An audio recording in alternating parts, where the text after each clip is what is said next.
excluded from the mainstream economy of our country. And I've seen Tony here. Tony is the CEO of Young Parliamentarians Association, an organization we started in 2013, which brought together young members of parliament below the age of 35 then, when we were 50 of us. Proud of the work that was done, but there's still much more to be done. So we have the legislation, we have the laws, but really are these institutions representative, and do our people feel that they engage? Kenya is a young country, Africa is a young continent. Our median age is 19.8 years. The young people are the majority. The young people of Kenya have shown,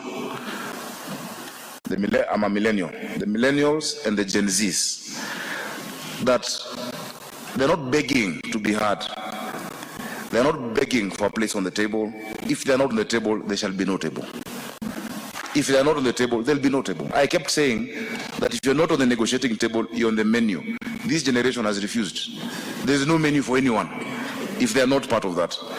And I think we should all be jolted to understand that there must be meaningful participation, not token participation. There must be radical transparency, not just surface transparency or shows of inclusion. They will not be taken for a ride. I believe that. Of course, a major issue is employment, as I go to wind up. The average young person in our country is well educated, deserving an opportunity. I'm proud that in the last 2 years as governor, I've been able to employ 5,000 young people, but that is not enough. That is just, scratching the surface. Government does not exist to employ, but to create the environment through which the young people themselves and the private sector can thrive and employ and create these opportunities and jobs. Institutions don't talk to institutions. It's people who talk to people. We must listen. We must have meaningful discussions with our young people. I know many Nairobians and Kenyans in the last 2 months asked, Governor, you're quiet. And I said, sometimes it's time to listen. It's time to understand. Many times leaders are so quick to jump and offer solutions, yet you don't get the point. I think there is honor in listening, there is dignity in understanding, and there's respect in meaningful engagement. We continue to invest in facilities, and I'm happy to hear what my brother Governor Timami is doing in Lamu, sports facilities, social halls, to give young people spaces to come together and grow their talent. But now we're co-creating with them. We've changed our model. We don't give solutions already prepared to our young people. They know what they want, I love our one-stop youth center in the CBD, and a lot of creativity is emanating from that. And for now, we're co-creating with our young people. How do we sort out the water issues in our city? How do we solve solid waste management? How do we work on our road network, our transit? The days of prepared and curated solutions being forced down the throats of our youth are over. And if any leader wants to survive, they must understand that.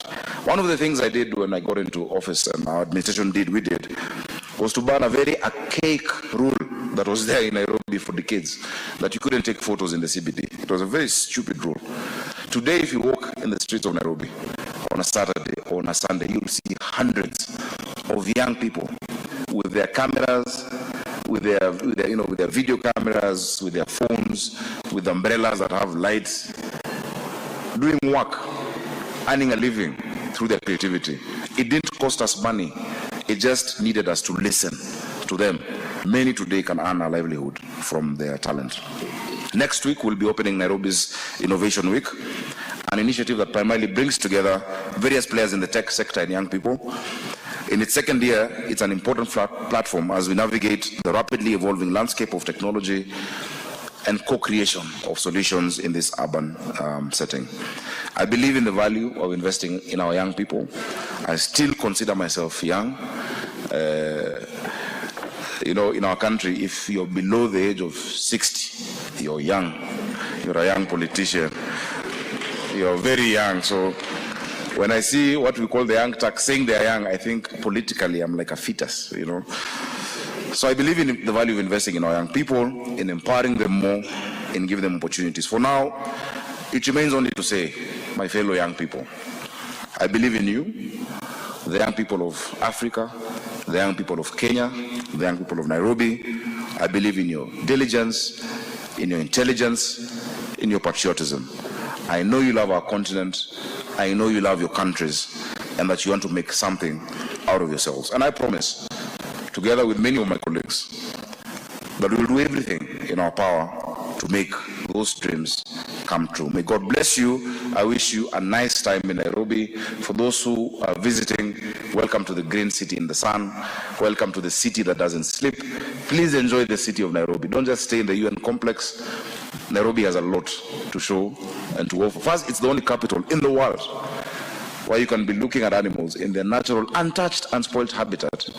And in the background, you have the skyline of a modern capital. And that's the Nairobi National Park. Secondly, it is in Kenya. For those who are not from Kenya, it is in Kenya that the earliest fossils of humankind were found, in Turkana. So it is everyone's home. So welcome back home. Please take time to enjoy the sights and sounds of Nairobi and of our country. God bless all of you.